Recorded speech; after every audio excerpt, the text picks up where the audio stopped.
Many of my colleagues at my university, Mount St. Mary's University in Maryland, know that I'm deeply committed to the work of the Rumi Forum, and they often ask, what's distinctive of it? What's very important about it? And I think it's especially important during the current age. The impression I have, not just of students and members of my community especially, but also very educated people. They have very limited exposure to Muslims. If you live in a cosmopolitan area, then you have exposure to that diversity. But in many parts of the United States, there's very limited exposure to Muslims. And people have absolutely no exposure to predominantly Muslim communities. And I've been blessed greatly in my life that I have traveled extensively in communities and societies that are predominantly Muslim. And I taught at a university in a Muslim society, and I've been welcomed into a family that's a Muslim family through marriage.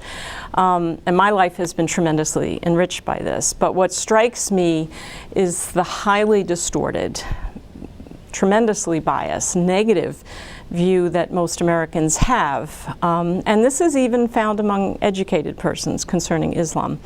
And I think what's especially powerful about the Rumi Forum is that it counters this. It presents a view of Islam that is very different from what people are regularly exposed to in the United States.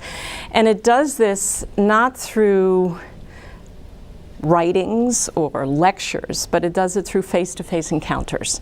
And it's face-to-face encounters where people meet each other that are the most powerful force for changing hearts and minds. And I've been particularly impressed with the transformation of quite a number of our faculty who have gone on different Rumi Forum trips and programming that you have in Washington, and I've seen them become aware of the face of Islam that I was exposed to. And what's very powerful about it, especially when you reach out to educators, then they turn around and they educate an entire generation. So it has a tremendous ripple effect. And so I think the main thing that the Rumi Forum does is put a very positive, very moderate, humanistic face on Islam, which counters some of the tendencies that we see rooted in ignorance and bias in our society. So I think that's especially important.